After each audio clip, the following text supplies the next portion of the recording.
Glória a Deus. Glória a Deus. Nós estamos na nossa terceira ministração já em Apocalipse. Pensa nisso, semana já quase um mês. Não é verdade? Os dias passam muito rápidos. E nós estamos aqui caminhando. Nas duas primeiras ministrações, nós só fomos até o versículo 3 de Apocalipse capítulo 1. Na primeira ministração, nós falamos um pouco aqui sobre os efeitos, causados por esta palavra. Talvez até mesmo pela falta de conhecimento, de entendimento. Quando se fala do Apocalipse, às vezes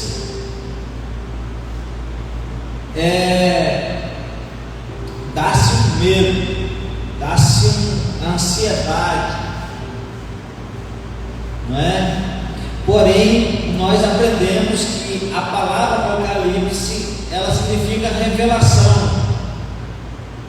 É interessante que hoje eu fiquei pensando por que mesmo muita gente sabendo que essa palavra significa revelação, ainda fica com a mesma sensação de medo, porque diz assim: essa revelação é de coisa ruim, essa revelação é de coisa aterrorizante, são revelações apocalípticas. Se quando eu falo de apocalipse, pensa em destruição, desolação, não é verdade? Então nós aprendemos sobre isso. É uma revelação de Deus, é Deus abrindo o coração para a gente. Isso é muito incrível, é muito incrível isso. Depois nós voltamos ao versículo 1 apenas, para falar sobre a interpretação. Então a pergunta que foi colocada no meu coração é que, sendo uma revelação, por que tanta dificuldade de entendimento do Apocalipse? Já não é uma revelação? As teorias, as escolas e os métodos de interpretação do Apocalipse seria uma tentativa de revelar o que já está revelado? Fazer uma revelação da revelação? E isso começou a bater muito no meu coração naquela semana. E chegamos aqui a uma conclusão que os senhores estavam nos ministrando acerca de que a grande escola para a interpretação, não apenas do Apocalipse, mas de qualquer outro livro da Bíblia, é o secreto com Deus. É a escola do relacionamento íntimo com Deus. É a escola do buscar a face de Deus. É a escola do quarto com a porta trancada. Eu ia perguntar hoje aqui, mas não vou perguntar. Você fica pensando aí sobre isso. Quantos já estão indo para a escola? Porque imagina você, um aluno, ir na escola só 2 vezes por semana e tendo uma hora de aula no máximo. Ele vai chegar no final do ano e vai ter muita dificuldade. Na verdade, quando ele chegar no meio do ano, o diretor já vai chamar ele e falar assim: não precisa voltar mais. Você não tem jeito. Você só estudou 2 horas por semana. E isso eu estou falando de ciências humanas, de coisas não tão complexas, talvez, como as revelações do Apocalipse. Ou do mínimo, da mínima palavra que é na Bíblia. Pastor, por que é tão complicado? Não é tão complicado. Quer ver um exemplo? Amor. Será que nós entendemos mesmo o que é amor? Talvez a pergunta não é se a gente entende, talvez a pergunta é se a gente experimenta, vive, pratica. Será que se fizéssemos a prova do amor para nós passaríamos? A prova da honestidade, a prova da lealdade, a prova da fidelidade, será que passaríamos? Olha, pensa nisso. Por que é tão complexo? Não é verdade? E a gente quer saber de tudo isso e ficar de boa com 1 hora ou 2 de aula por semana. Às vezes por mês, porque às vezes eu não venho nem aqui nem domingo também. Como é que fica? Essa, com toda a honestidade do meu coração, quer dizer, meus irmãos, que esta é uma preocupação que tem batido muito na minha vida, com respeito às minhas ovelhas, pessoas para as quais eu ministro. Nós falamos aqui que a grande escola para entendimento, para interpretação da palavra de Deus é o secreto de Deus. E o grande método, ele talvez se resumiria aqui em 4 coisas: Bíblia, oração, obediência e meditação. Faz isso e Deus te dará entendimento. Faz isso e você terá discernimento. Hoje eu quero caminhar um pouquinho mais com você no Apocalipse e quero hoje ler com você do verso 4 ao verso 8 e vamos torcer para que a gente consiga chegar ao verso 8 hoje. Não é verdade? Amém? Amém. Vamos ler? As irmãs vão colocar aí, não? Tem como? Tem? Apocalipse capítulo 1, versículo 4 ao versículo 8, pode ser na CF mesmo. Pode ser na CF mesmo. Obrigado.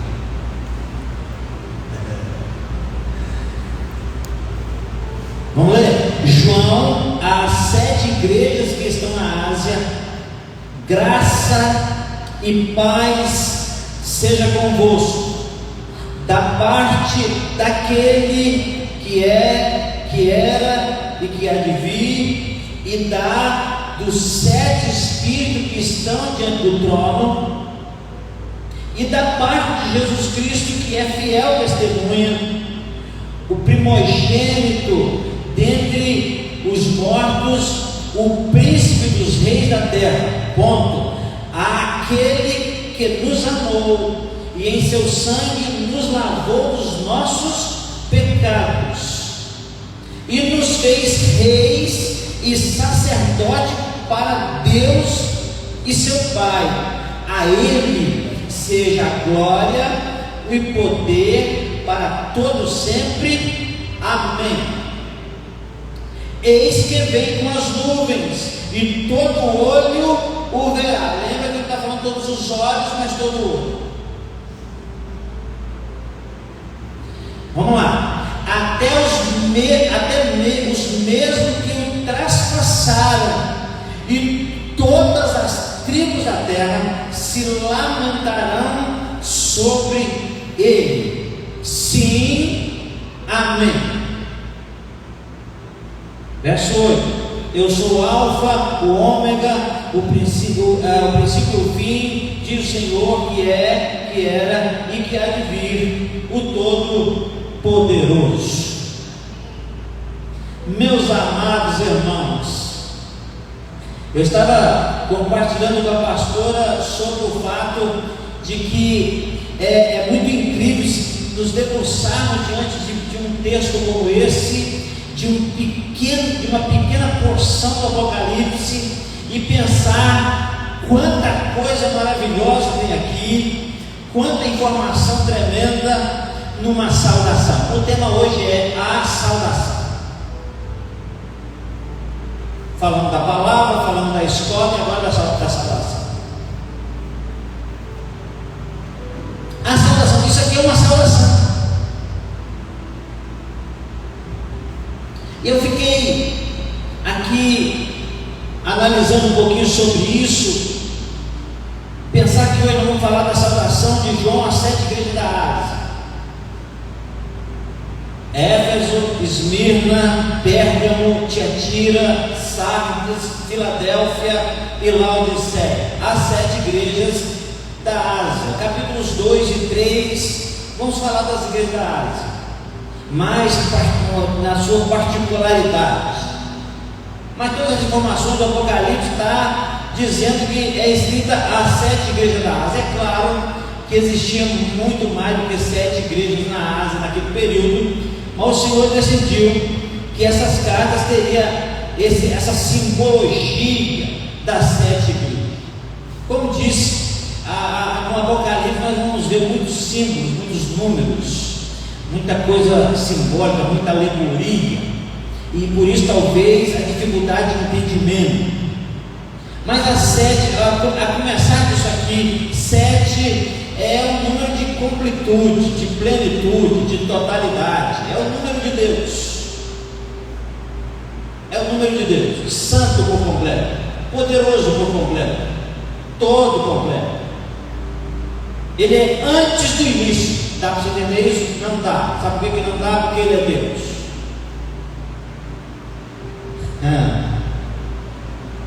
Ele é Deus.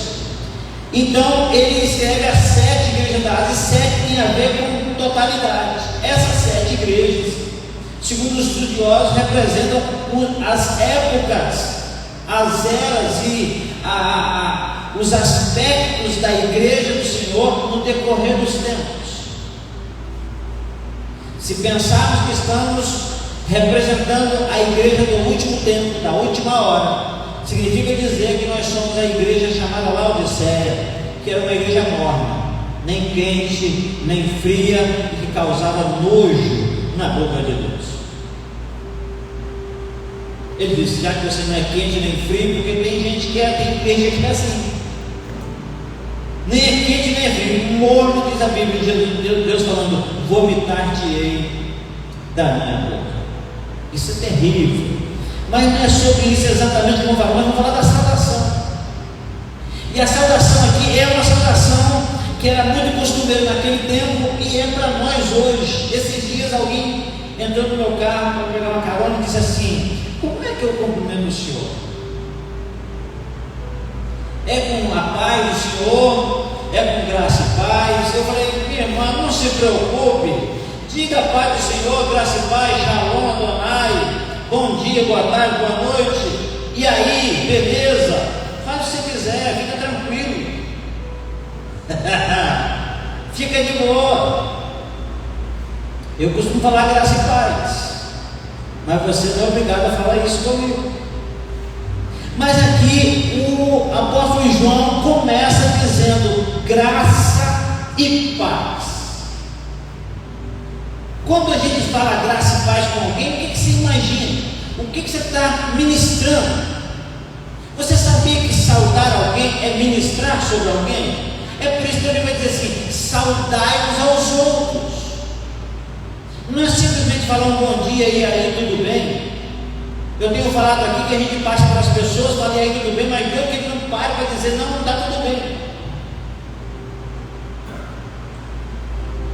Então será que o paz do Senhor, o graça e paz, o Shalom, será que virou um negócio meio que só um costume, só uma forma de cumprimento daquela igreja tal?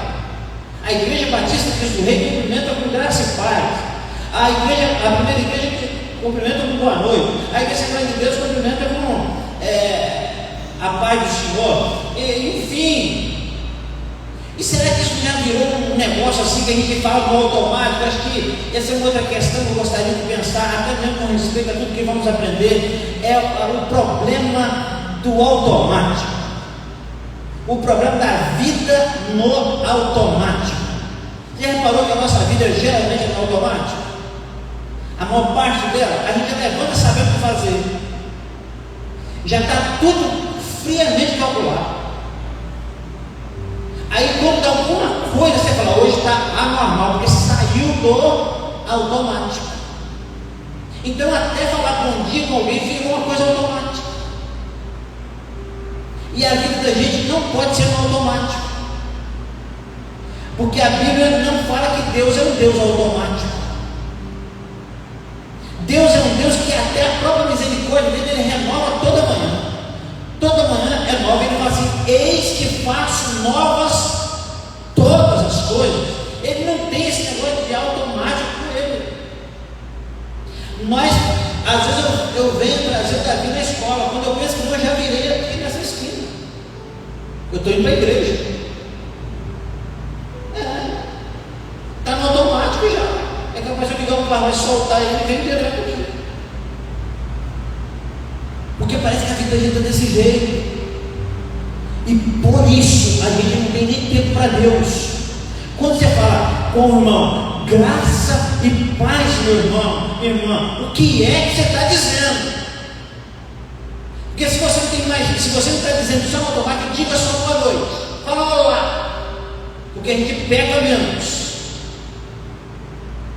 Porque graça e paz, eu estou ministrando dizendo assim: eu desejo que a graça de Deus esteja sobre a sua vida e a paz que é uma consequência dessa graça.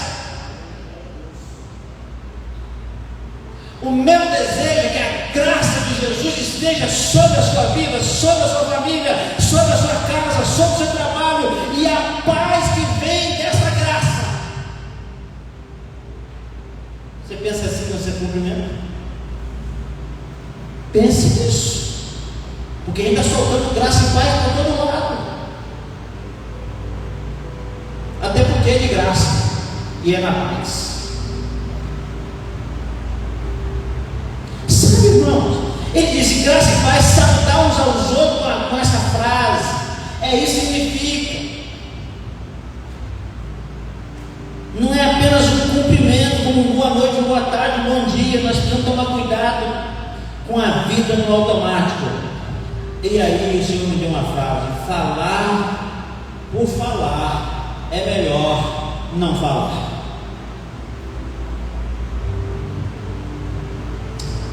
Quem está entendendo?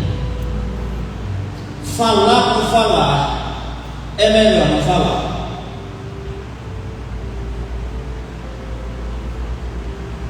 Porque quando a gente fala algo de Deus, só por falar, a gente está tomando o nome de Deus em vão.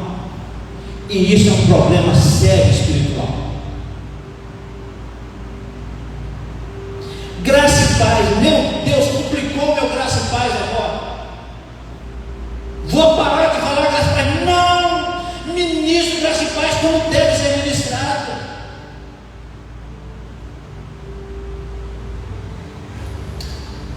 Graça, meus amados, fala do favor imerecido de Deus que recebemos e desejamos isso ao outro também. É isso que é graça. Nós desejamos que o outro receba essa mesma graça. Efésios 2:8. O que está dizendo lá?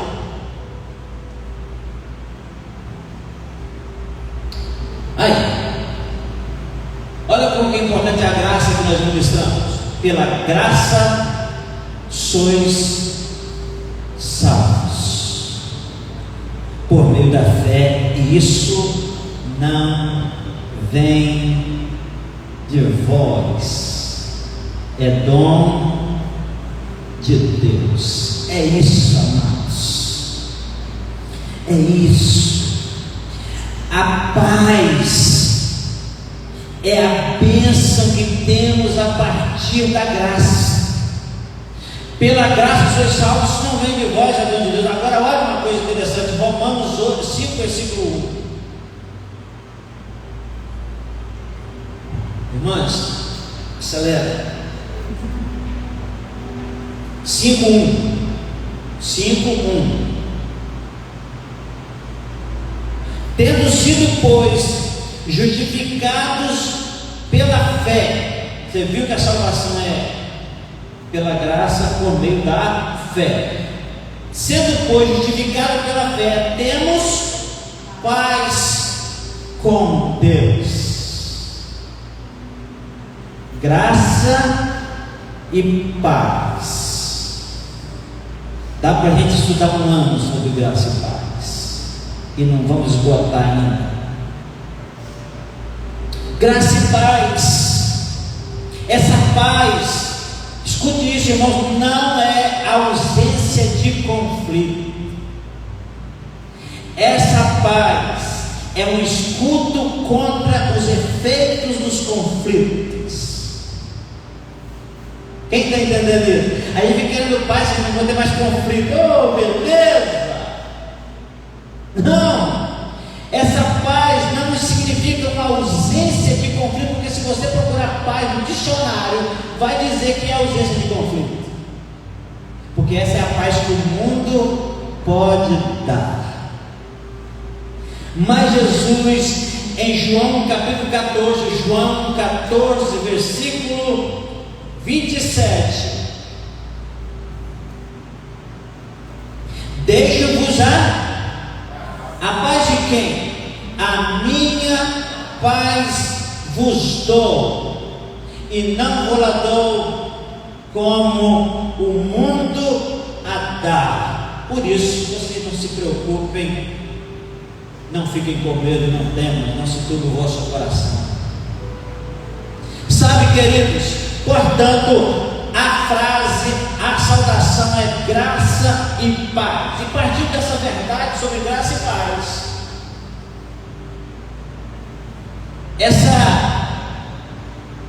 partir do princípio que o mundo não pode oferecer esse tipo de paz, ou esse tipo de graça e paz, que são verdadeiras. João diz: graça e paz da parte dele.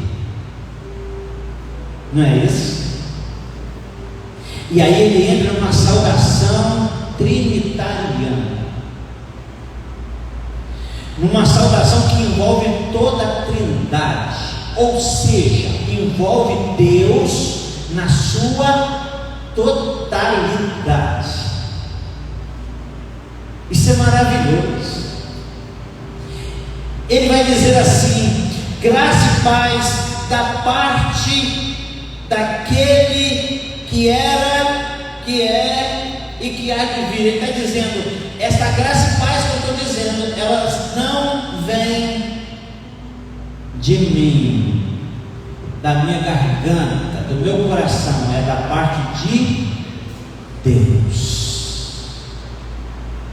Isso é graça e paz de verdade, da parte de Deus. Eu queria que nós olhássemos esse mesmo versículo, porque na maioria dos versículos vai dizer assim. Ele volta lá em Apocalipse capítulo 1, versículo 4, ele diz: graça e paz da parte daquele que é, que era e que há de vir. Agora olha de quem ele está falando quando ele fala isso. A Bíblia, nova tradução da linguagem de hoje, olha só, a nova Bíblia viva também fala da mesma forma.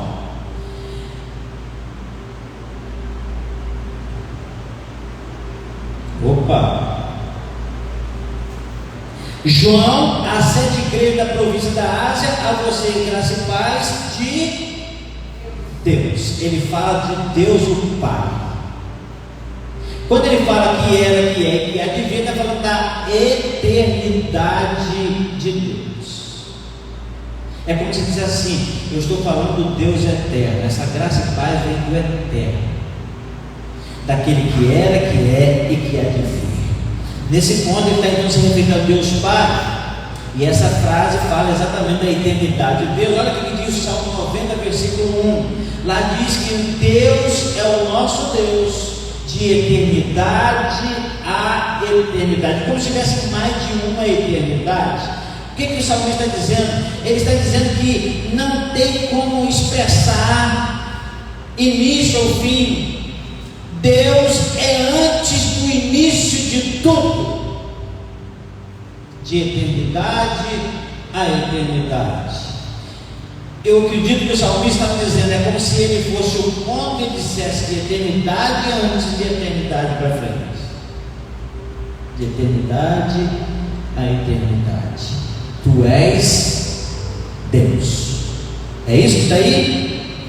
Senhor, tu tens sido nosso refúgio de geração em geração. Verso 2. Antes que os montes nascessem e que tu formasses a terra e o mundo, mesmo de eternidade a eternidade, tu és Deus. Ele é antes do início.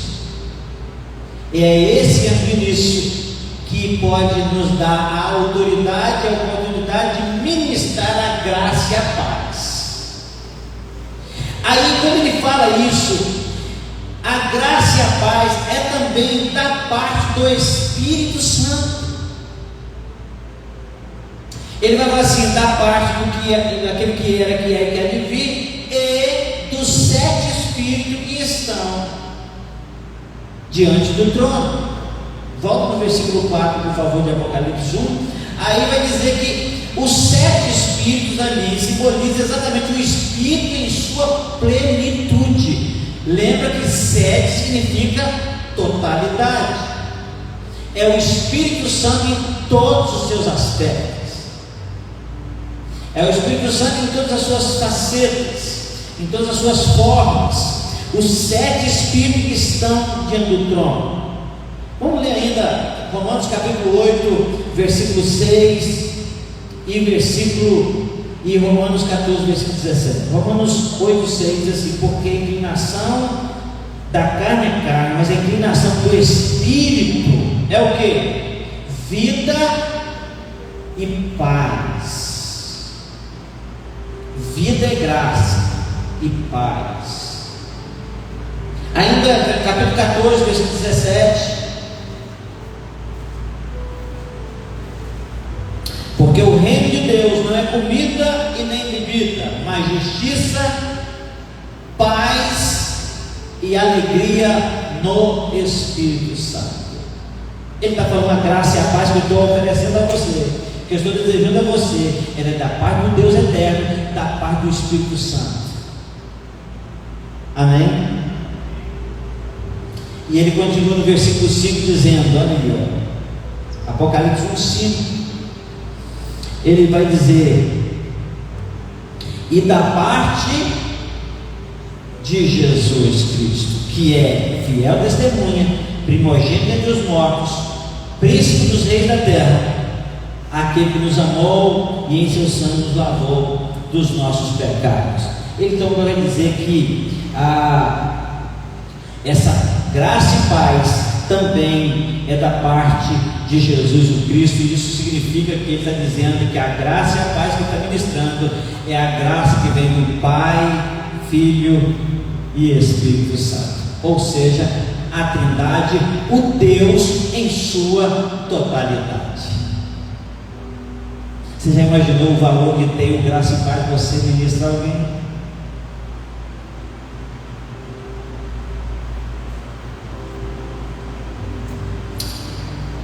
Agora nós vamos entrar aqui, aí vai falar de Jesus. Interessante que geralmente você vai ver a Trindade como Pai, Filho e Espírito Santo. É isso ou não? Nesse caso está Pai, Espírito Santo e Filho. Você não reparou isso? Colocou o Espírito Santo em segundo lugar aqui, é porque João está olhando como se olhasse para o tabernáculo no céu. O tabernáculo é o próprio Deus. Aí você vai ver Deus como o Santo dos Santos. O Santo dos Santos do tabernáculo é o lugar da presença gloriosa do próprio Deus. O lugar santo, tem o Santo dos Santos e o lugar santo, que é aquele tabernáculo onde ficava a menorá, o candelabro com 7 lâmpadas acesas, a mesa dos pães da proposição e o altar de incenso. É naquele lugar onde tudo era iluminado por aquele candelabro. E o candelabro significa os 7 Espíritos de Deus que estão diante do trono.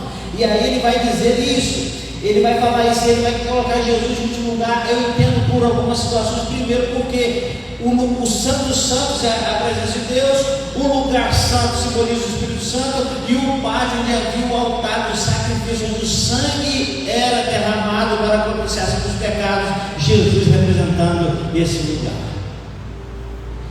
Além disso, Jesus é o personagem principal de todo o livro do Apocalipse, portanto agora ele coloca em último lugar, porque daqui para frente a gente continua falando dele, falando da Trindade várias vezes. Porém, eu penso como a cristocentricidade do livro. Palavra grande, não sei se nem existe, mas eu acho que eu inventei ela. A cristocentricidade do livro. O que quer dizer isso? Cristo sempre no centro. Cristo o principal. E aí você vai ver que a carta escrita, quem manda as cartas dele é o próprio Jesus Cristo. Sobre Jesus, João fala de pelo menos 3 tipos ou características diferentes. Ele fala que ele é fiel testemunha, fala que ele é o primogênito dos mortos e fala que ele é o príncipe dos reis da terra. Viu lá? Versículo 5, da parte de Jesus Cristo, que é fiel testemunha, primogênito dos mortos, príncipe dos reis da terra, aquele que nos amou. Ele está falando de Jesus nessas 3 características. Pensa bem na testemunha fiel, na fidelidade de Jesus. Ele fala da fidelidade. Eu queria lembrar só 2 textos com você sobre a fidelidade de Jesus. O primeiro texto que eu quero lembrar de você, que está em Mateus capítulo 4, versículo de 1 a 11, vai falar da tentação de Jesus no deserto. Ali Satanás tenta a fidelidade de Jesus em 3 instâncias da nossa vida. Ele vai no físico, no emocional e no espiritual. É assim que ele ataca você e eu. Você reparou isso já nesse dia da tentação? Ele vai falar primeiro, ele vai tentar Jesus acerca do pão para alimentar o corpo físico. E ele ataca Jesus assim: se você é o Filho de Deus, então faça isso. Jesus fiel ele disse: nem só do pão vive o homem, mas de toda palavra que sai da boca de Deus. Isso é fidelidade, irmãos. Você sabe que nós temos dificuldade quando estamos com a barriga vazia. A gente faz um negócio com a barriga vazia, já reparou isso? A gente faz loucuras com a barriga vazia. Alguém disse, um homem de negócio disse que não pode fazer negócio com a barriga vazia. Geralmente, para fazer um negócio, chama um almoço. Um almoço de negócios. Você lembra que Isaú, com a barriga vazia, vendeu a bênção da sua primogenitura.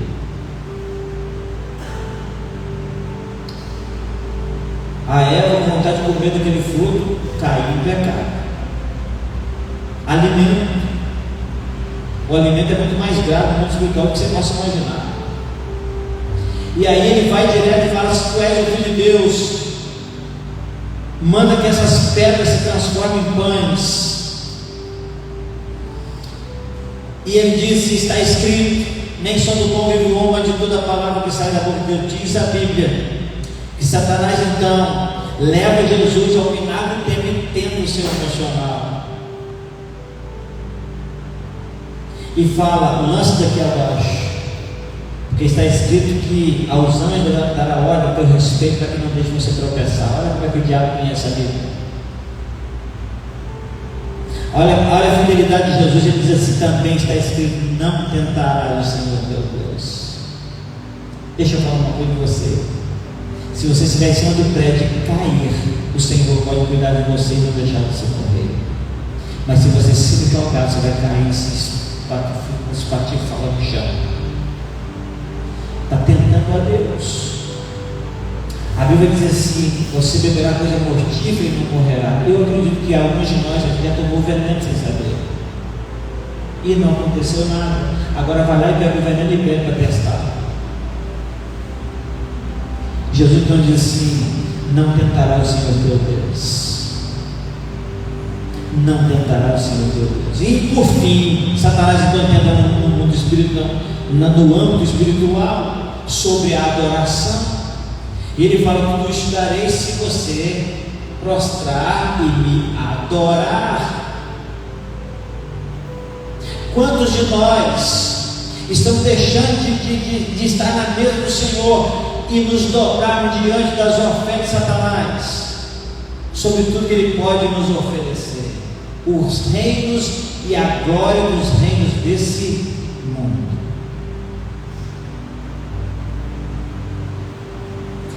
Eu nunca vi uma igreja em reunião brigar para evangelizar alguém, mas já vi brigar por causa de finanças.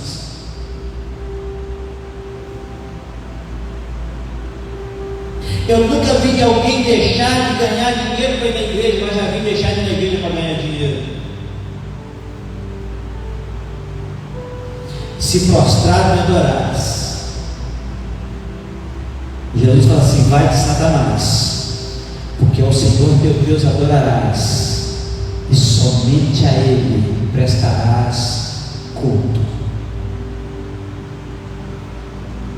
A gente precisa reavaliar muitos dos nossos cultos a deuses que não é o Deus verdadeiro.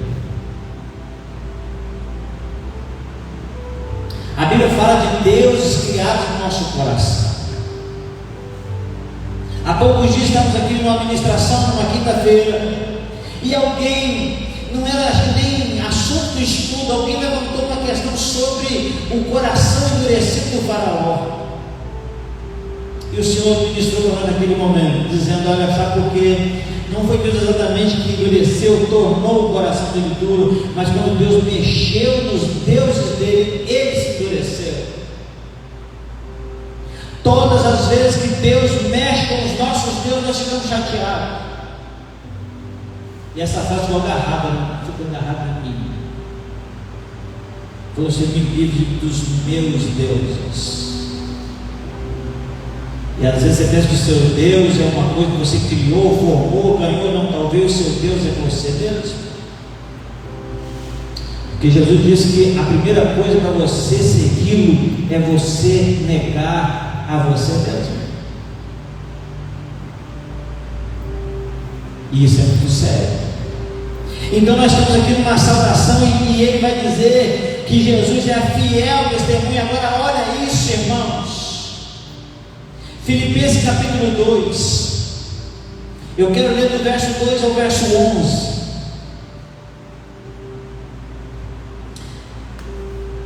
Verso 2 ao verso 11. Capítulo 2, versículo 2. Completai o meu gozo para que sintai o mesmo. Desculpa, 5, versículo 5.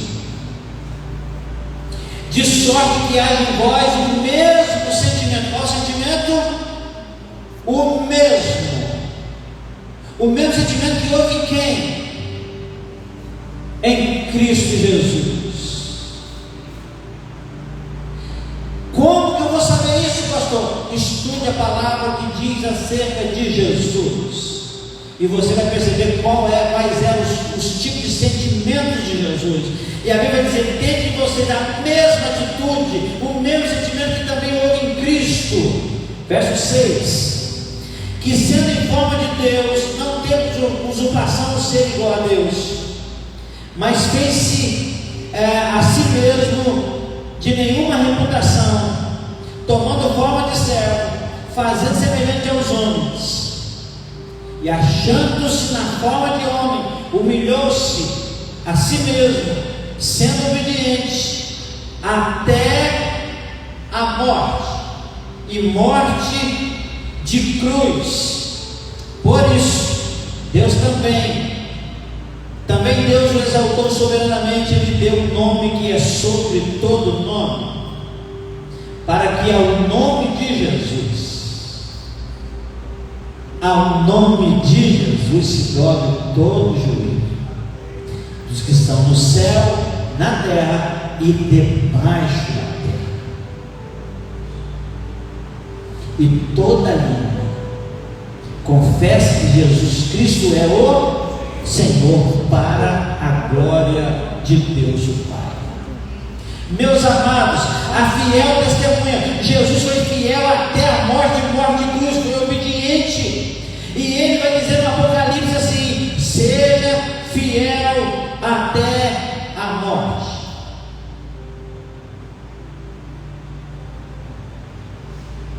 Bíblia diz que nós somos dispenseiros de Deus e que os dispenseiros sejam achados fiéis.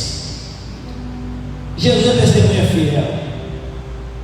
Também ele fala que é da parte desse Jesus que é o primogênito dos mortos. Você fala, meu Deus, não entendi nada, porque Jesus, quando ele morreu, muita gente já tinha morrido. Isso aqui fala de ressurreição, meus amados. A ressurreição de Jesus foi o primeiro que ressurgiu dentro. Não, pastor, mas houveram ressurreições antes, não como a de Jesus. Por que ele é o primogênito? Porque ele ressuscitou para nunca mais morrer. Qualquer ressurreição que aconteça fora disso vai morrer de novo. Lázaro foi ressuscitado pelo próprio Jesus. Lázaro não está entre nós. Outros foram ressuscitados, não estão vivos, mas Jesus ressuscitou. Ele venceu a morte. É disso que está dizendo. Ele é aquele que venceu a morte. É aquele que ressuscitou e nunca mais será atingido pela morte. E sabe o que é incrível aqui? É que eu e você temos esse mesmo direito. É por isso que ele não é o unigênito dentre os mortos, mas o primogênito. Ou seja, muitos outros estarão nessa mesma linha de ressuscitar um dia para nunca mais morrer. A Bíblia fala que nós, que estivermos vivos, estivermos em Cristo, ressuscitaremos primeiro para a vida. Outros ressuscitarão, mas encararão a segunda morte. Por isso, ele é o primogênito. Vamos ler aqui na nova versão, nova tradução da linguagem de hoje, esse mesmo texto, por favor. Apocalipse, capítulo 1, versículo 5.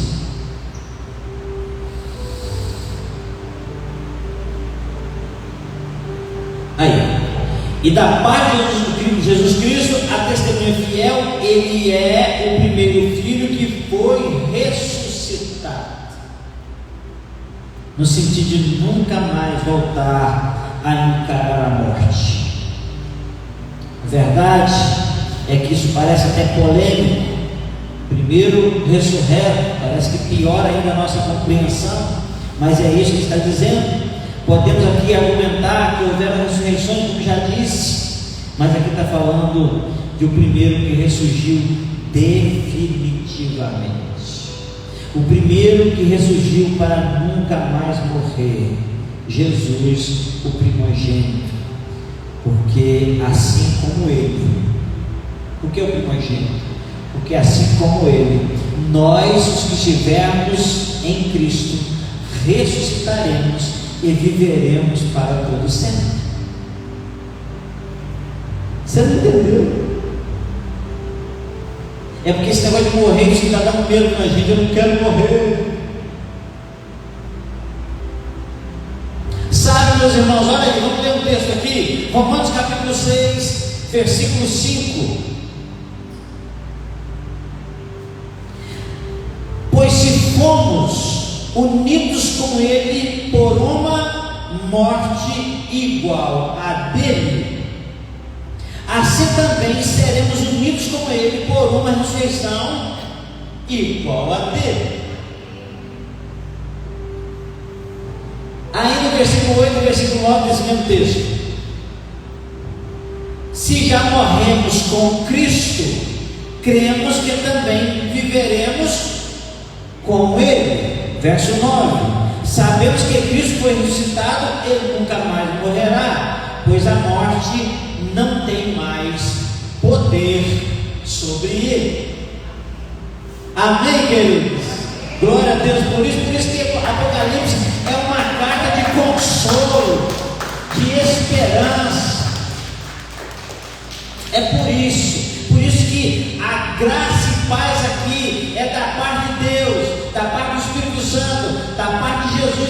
fiel testemunha e o primogênito dentre os mortos. Ainda quero ler com você 2 Timóteo capítulo 2, versículo 11. Vamos ler. Este ensinamento é verdadeiro. Se já morremos, o que? Com Cristo também viveremos com Ele. Quando a Bíblia fala ser fiel até a morte, não está falando ser fiel até morrer. Está falando de ser fiel ainda que isso lhe puxe a vida. Há uma diferença. Há uma diferença. Também, nessa saudação, falando de Jesus, João vai falar que ele é o príncipe dos reis da terra.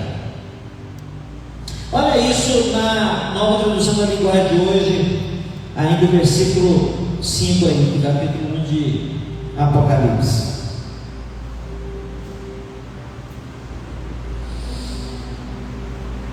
Quando fala de príncipe dos reis da terra, nessa versão vai dizer assim: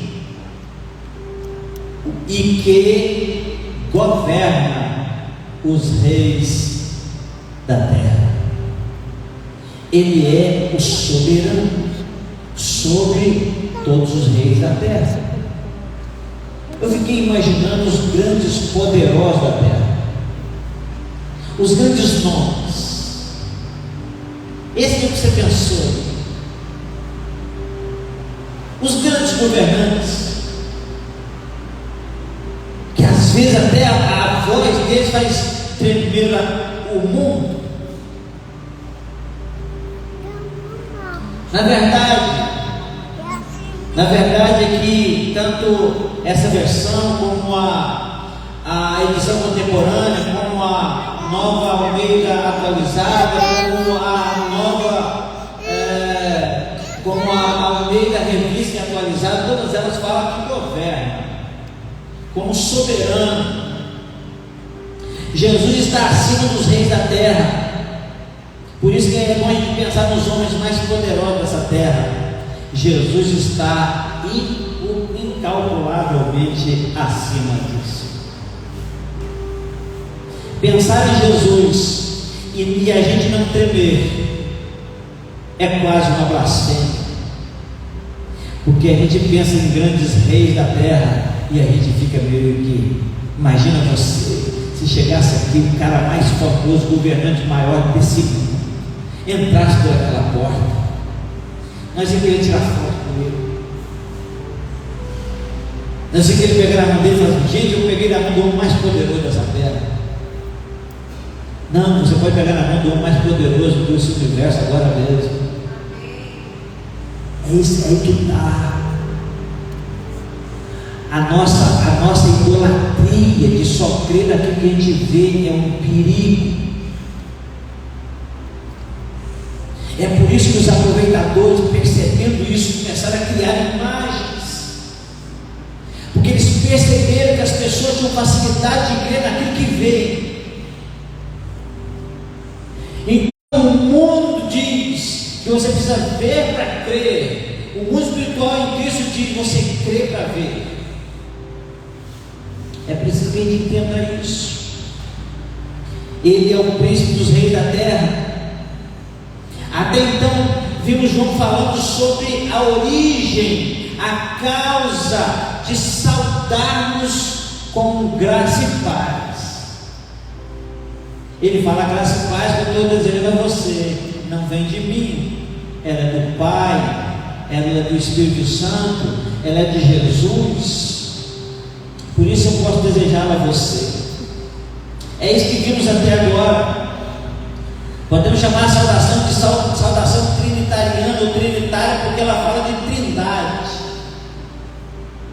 É essa saudação que a gente cumprimenta um ao outro, muitas vezes no automático, muitas vezes no sentido religioso, muitas vezes até mesmo para a gente definir: sabe por que eu salvo com graça? Porque eu sou crente.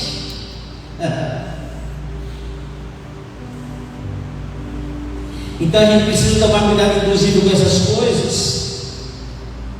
Uma coisa que você já deve ter observado é que João escreve com isso aqui nessa ordem diferente, que é uma ordem diferente daquela que a gente conhece da Trindade.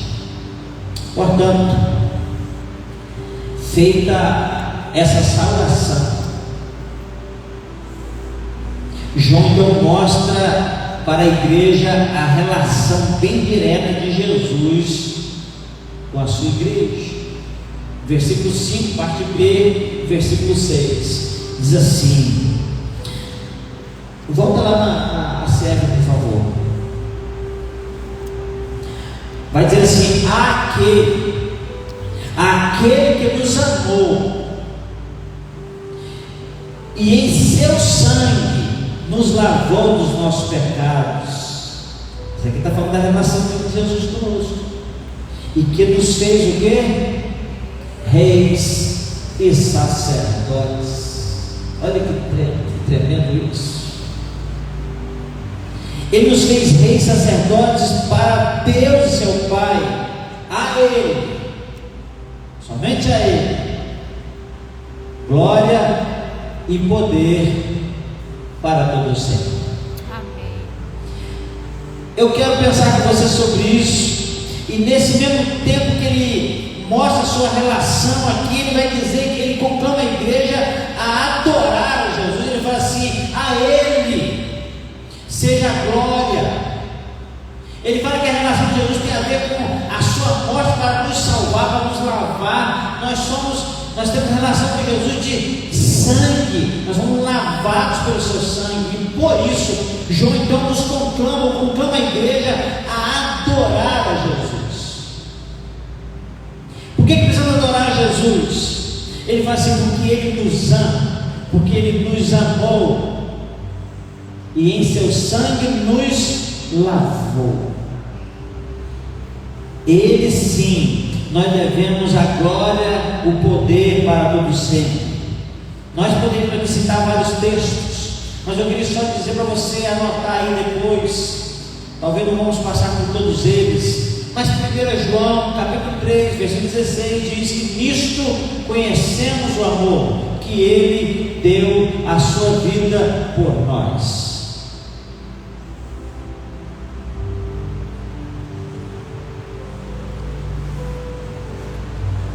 Sabe, meus irmãos, 2 Coríntios capítulo 5, versículos 14 e 15, porque o amor de Cristo nos constrange, julgando nós assim, que se um morreu por todos, logo todos morreram. 15, Ele morreu por todos, para que os que vivem não vivam mais para si, mas para aquele que por eles morreu e ressuscitou. Glória a Deus. Esse é o grande objetivo. Se nós olharmos para Romanos capítulo 8, a partir do versículo 35 até o versículo 39, nós vamos ver lá assim: quem nos separará do amor de Deus que está em Cristo Jesus? E esse texto é maravilhoso. Ele vai colocando-nos numa situação que nada pode nos separar do amor de Deus que está em Cristo Jesus. Ele fala que seu sangue nos lavou, e isso é algo indiscutível. Nós, como igreja, sabemos que Jesus morreu por nós, entregando assim a sua vida por nós, o sangue da nova aliança. E ele ainda fala assim: aquele que nos fez, nos amou, por isso nos lavou com o seu sangue, e a partir da lavagem do seu sangue nos tornou um reino de sacerdotes. Isso é tremendo. Eu fiquei pensando em duas coisas que isso significa para nós. Eu quero dizer para você que João aqui, ele reporta-se então lá para Êxodo 19. Êxodo 19, versículos 5 e 6. Vamos lá. Agora, pois, se diligentemente ouvis a minha voz e guardais a minha aliança, Então sereis a minha propriedade peculiar dentre dos povos, porque toda a terra é minha. E vós me sereis um reino sacerdotal e o povo santo. Essas são as palavras que falarás aos filhos de Israel. Deus fala isso mesmo, mas em Cristo, não apenas Israel, mas todos aqueles que foram lavados e remidos pelo sangue de Jesus. E aí isso é muito incrível. Olha o que está escrito em 1 Pedro capítulo 2, versículo 9.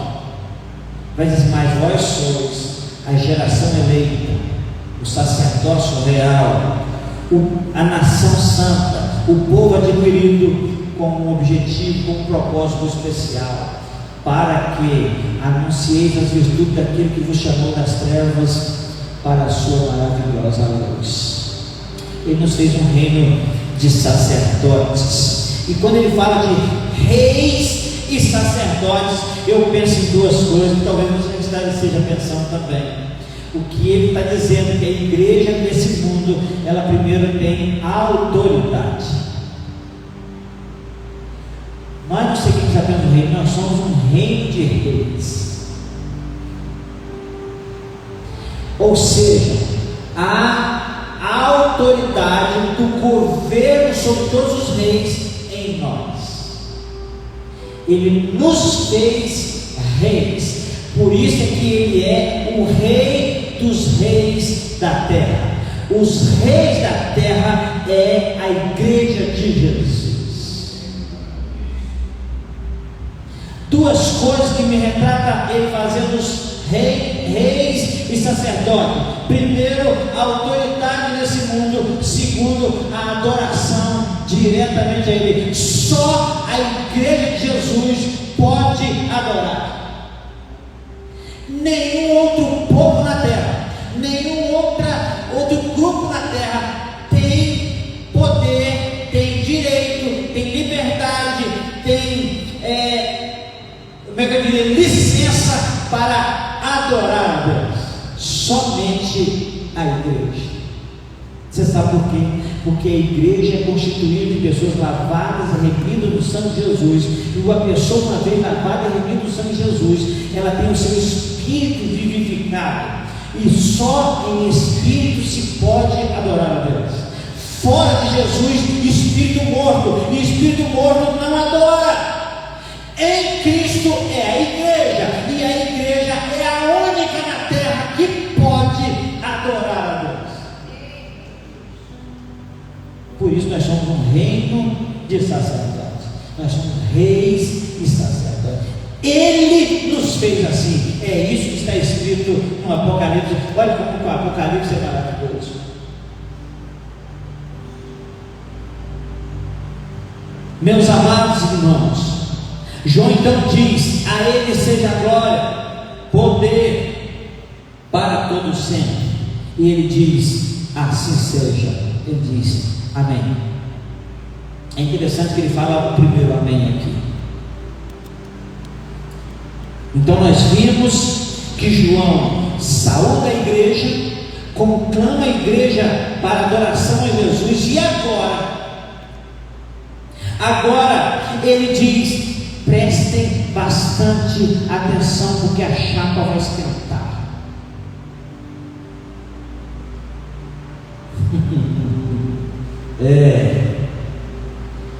Ele saudou com graça e paz.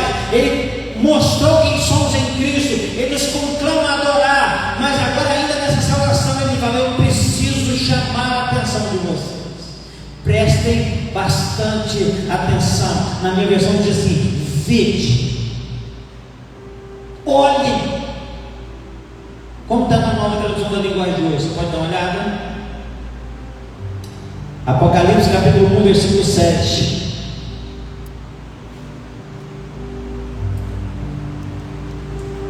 Eis que vem. Aí ele fala um olhem. Ele para. É como se ele parasse tudo depois do amém. Lembra que ele falou um amém? O amém não é como encerrar. Depois que ele fala aquele amém, ele fala assim: agora preste atenção, porque o assunto vai mudar.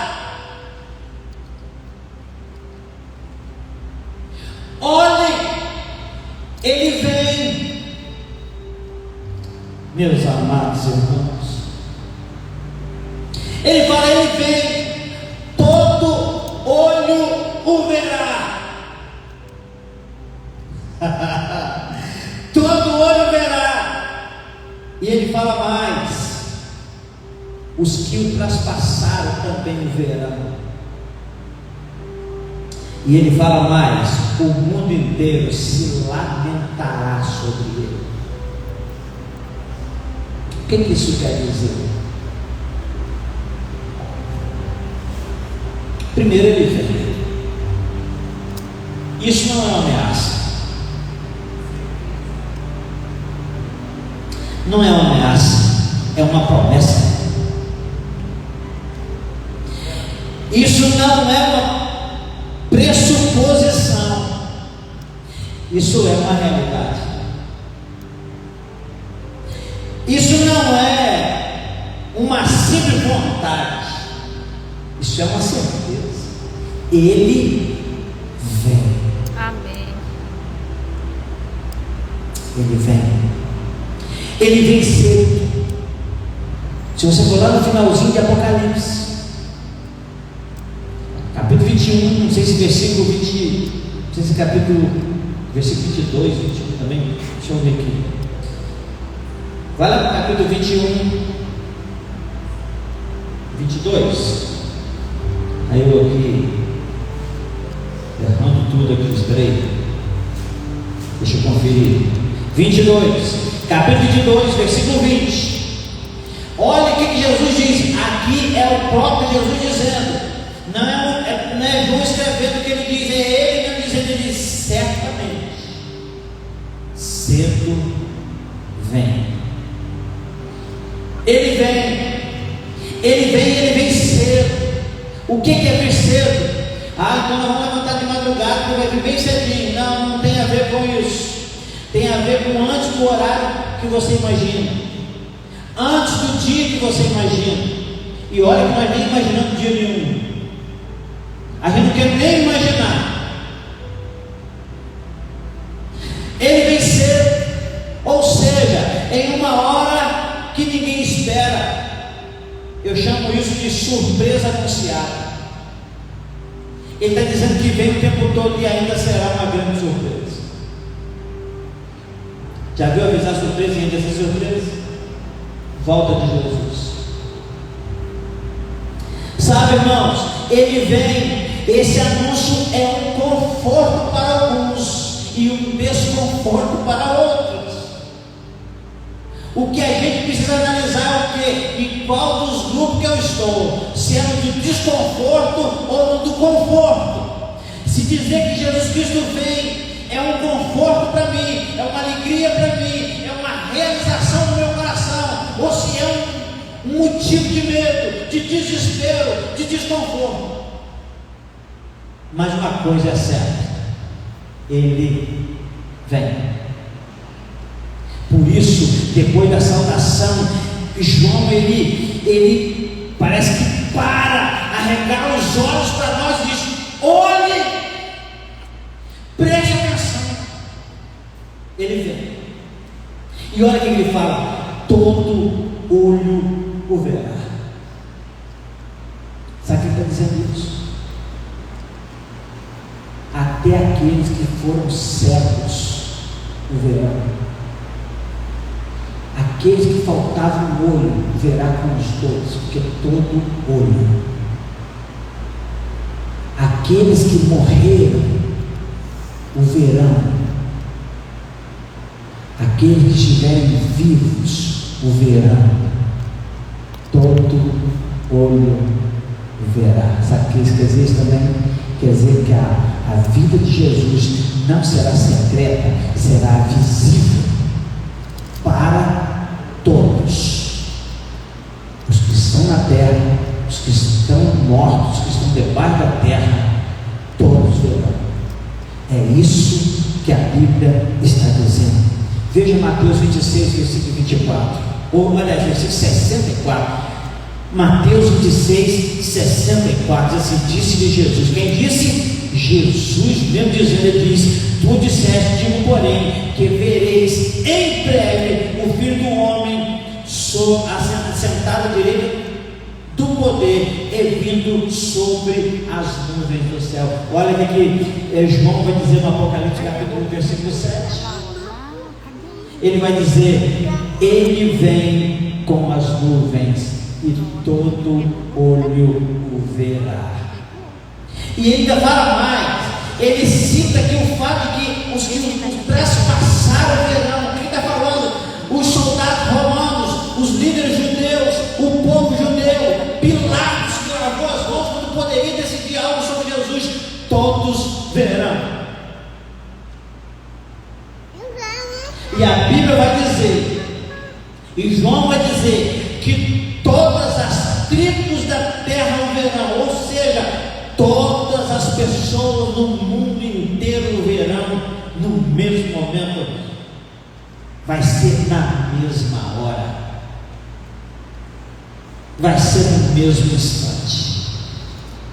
Quem sabe será hoje, quem sabe não vai passar do capítulo 1. A verdade é que essa é uma realidade e não existe um dia, não existe um momento. Olha, ele vai ser todos que traspassaram. Olha o que João está lembrando de Zacarias capítulo 2, versículo 10.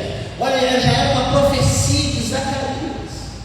Zacarias capítulo 2, versículo 10, 12, versículo 10. Olha o que está escrito: mas sobre a casa de Davi e sobre os habitantes de Jerusalém derramarei o espírito de graça e de súplica, e olharão para mim, a quem traspassaram, e prantearão sobre ele, como quem pranteia pelo filho unigênito, chorarão amargamente por ele, como se chora amargamente pelo primogênito.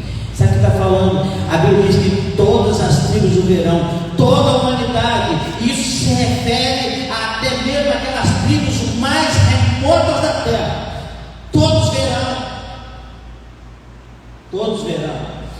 E aí ele vai dizer: não apenas verão, mas se lamentarão. Sabe, quer dizer que o mundo se abalará por isso. Sabe, a Bíblia diz que naquele dia as pessoas desmaiarão, mas não vão continuar desmaiando. Vai ter só sensação de desmaio, todos os sintomas vão continuar vendo. As pessoas tentarão se suicidarem, mas continuarão vivos. As pessoas pedirão que os montes se lancem sobre elas, e elas continuarão vivas.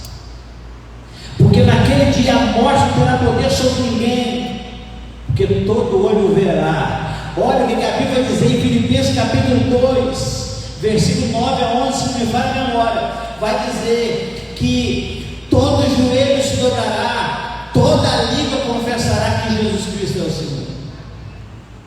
Todo joelho se dobrará. Meus irmãos, pensa nos caras poderosos que nunca se curvaram para Jesus, que nunca quiseram saber de Jesus. Eles vão se dobrar, vão colocar a cara no pó. Porque não há ser vivo nessa terra que não reconhecerá o nosso Jesus como Senhor. Sabe o que está dizendo? Todas as tribos da terra o verão e se lamentarão sobre ele, chorarão por causa dele. Mateus 24, 30. Mateus 24, 30. Então aparecerá no céu o sinal do Filho do Homem, e todas as tribos da terra se lamentarão, e verão o Filho do Homem vindo sobre as nuvens, com poder e grande glória. As pessoas batendo no peito, dizendo assim: por que eu não ouvi antes? Por que eu não me entreguei antes? Por que eu não deixei aquela vida devassa antes? Por que eu não me arrependi antes? Por que eu não deixei Jesus lavar minha vida antes? Por que eu fiz isso? Mas agora não será mais possível voltar atrás. Porque toda chama, nós temos 2000 anos pregando o Evangelho de salvação de Jesus Cristo. Eu quero entender com você Eu quero encerrar. As nações, os povos, tribos, línguas, nações serão abaladas diante da visão da volta de Jesus. Todo joelho, no sentido bem singular, não haverá um joelho que não se colocará no chão. Imagine que maravilha para o coração de Deus seria se hoje mesmo todas as nações da terra, todas as pessoas da terra se dobrassem dizendo: o Senhor é Senhor, Deus é meu Senhor. Mas nós estamos esperando alguma coisa. Domingo passado, alguém falando comigo dizendo: pastor, eu me acho indigno, eu tenho que melhorar muito para então começar. Por favor, lembre-se: quem melhora nós, quem transforma a gente, não é a gente mesmo.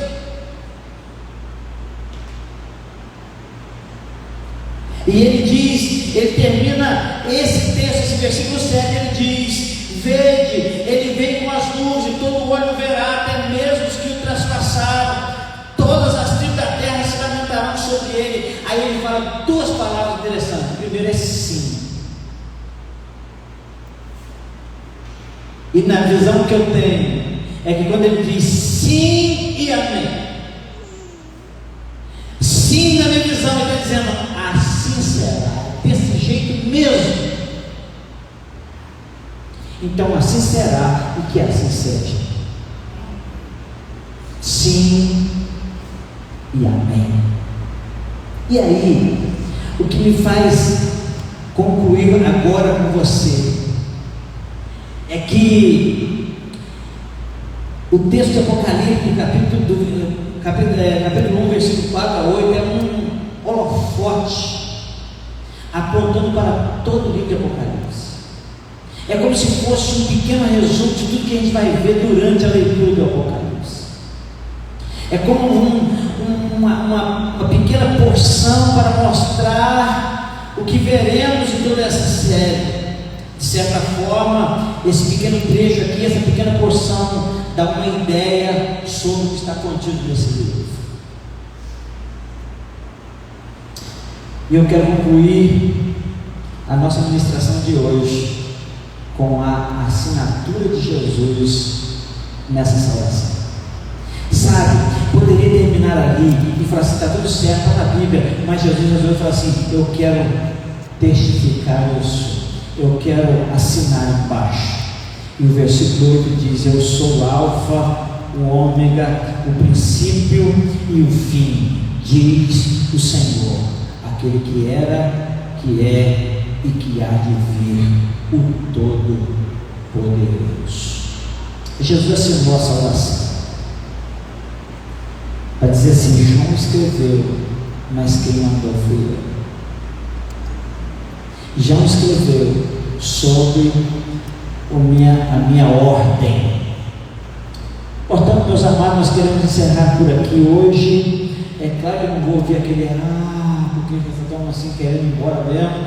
Nós vamos encerrar e vamos orar para que na próxima quinta-feira a gente possa entrar de uma forma um pouco mais acirrada, porque agora nós estamos chegando à salvação. Você viu que levinho que foi? Né? Então, nesse tempo nós vamos ministrar sobre os efeitos produzidos pela palavra Apocalipse, ou melhor, pela conotação dada por todos a essa palavra Apocalipse, que mesmo entendendo como reflexão, ainda faz doido para muitos, não para você que está vendo aqui. Também nós somos ensinados sobre a interpretação. E hoje nós vimos essa saudação inicial. Na verdade, basicamente, hoje foi que lemos a introdução do livro de Apocalipse. Que Deus em Cristo te abençoe. E que nós possamos nesse tempo desfrutar de um ensinamento maravilhoso. E que a gente possa ter algo assim grandioso para ministrar as pessoas. Então assim, eu louvo a Deus por você estar nos visitando, louvo a Deus pela vida de cada um de vocês. Agradeço muito a Deus pelo privilégio de estar ministrando esse estudo, e espero realmente que você tenha desfrutado hoje de um bom ensino da palavra de Deus. Vamos ficar de pé e vamos orar?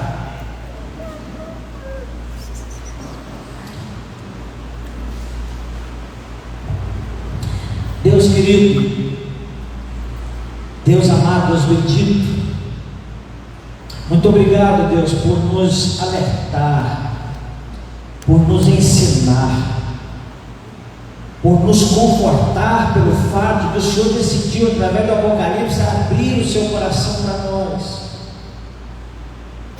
Ó Deus, dá-nos entendimento, dá-nos sabedoria, dá-nos prazer em aprender sobre esse livro tão glorioso, como todos os livros da Tua Palavra, mas esse é uma profecia daquilo que estamos vivendo agora, que vamos viver daqui para frente, que já vivemos até então. Pai, muito obrigado por cada um que aqui está, e que cada um que possa levar para si uma porção da Tua Palavra que possa transformar a sua forma de ver o Senhor, transformar a sua forma de conviver nesse mundo, e decidir ter uma vida de graça e paz verdadeiras. Em nome de Jesus que nós oramos. Amém e amém.